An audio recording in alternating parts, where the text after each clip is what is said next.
Researchers just discovered something terrifying inside the Great Sphinx. Could the Sphinx be hiding an unbelievable secret? Officially, this massive stone hybrid has been guarding the other monuments on the Giza Plateau for 4,500 years. But what if that's not true? What if this gigantic statue had a completely different purpose, one that leads directly to a hidden world that could turn history upside down? Today, we'll uncover why the Sphinx has always been at the center of wild speculation and what some sources claim is hidden inside it. Here's the one fact everyone agrees on: the Sphinx exists. Okay, that might sound a bit exaggerated, but it really sums up the countless unanswered questions that still surround this monument today. When exactly was the Sphinx built? Who ordered its construction? And what was it originally meant for? These are all questions we still can't answer with certainty. What we do know is that the legacy of ancient Egypt has fascinated experts for generations. This mystery becomes even more intriguing if we go back to 1935 and look at a jaw-dropping report that almost nobody talks about today.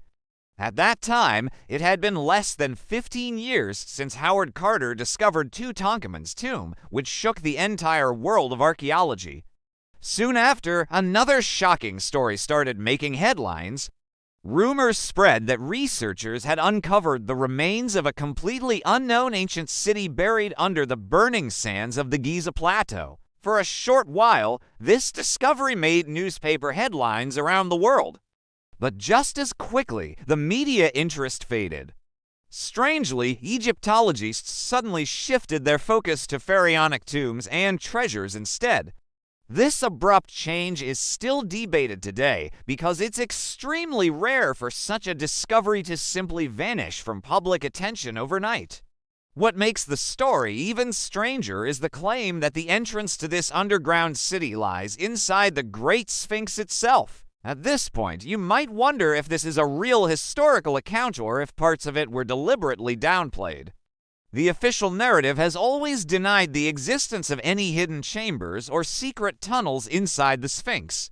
But skeptics point to a series of controversial photos that seem to show the body of the Sphinx riddled with ominous passageways and chambers. Unfortunately, actually investigating these mysterious tunnels is nearly impossible. They're either buried to deep or completely flooded. Over the years, several excavation projects were carried out around the monument in hopes of putting these rumors to rest. None of them revealed anything significant. And worried that further digging could damage the structure, Egypt's Supreme Council of Antiquities eventually banned any new excavations. Still, there was one puzzling finding.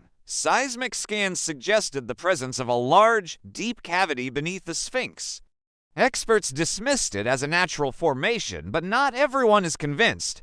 Do these images prove the existence of hidden passageways? Back on the surface, another strange piece of evidence pops up, an old drawing from the late 18th century that shows some very curious details. In it, you can clearly see a hole in the head of the statue, with a man being pulled out of it. Of course, even the strongest believers in the underground city theory admit that a simple sketch isn't exactly solid proof.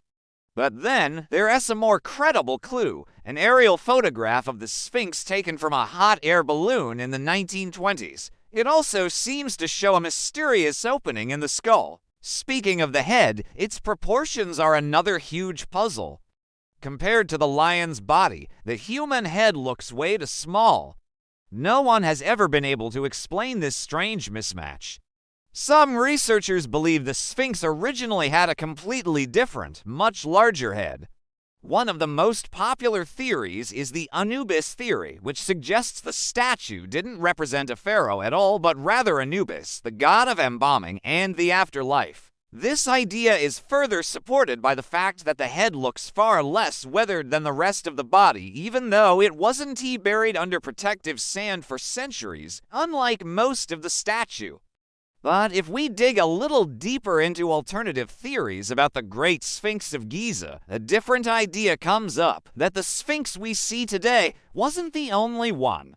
Some believe there was a second, identical statue, And that actually wouldn't be too strange because in ancient Egypt, it was common to build hybrid creatures in pairs to guard the gateway to the afterlife. In fact, there are centuries-old drawings that show the Giza Plateau with not one, but two giant stone heads rising out of the sand. According to some sources, a particular sand dune near the current Sphinx is believed to be where its twin still lies buried. Theoretically, proving or disproving the existence of a second Sphinx should be possible. You could just go look for it. But here's where things get controversial. All official inquiries into the matter have been ignored, and depending on who you ask, the reason is very specific. Authorities have allegedly known for a long time about a second Sphinx and even a hidden city beneath the Giza Plateau. According to these controversial theories, powerful institutions are doing everything they can to hide this historical truth and cover up evidence of a lost, advanced civilization. But let's be honest, why would the authorities keep such a mind-blowing discovery secret? Well, those who disagree with the mainstream explanation have a surprising answer. They claim the ancient Egyptians possessed extraordinary knowledge and strange, advanced technology equal to or beyond our own today.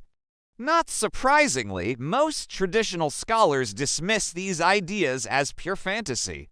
Still, even without bringing high-tech lizards and alien machines into the mix, one big question remains. How did the ancient Egyptians even build the Sphinx from scratch?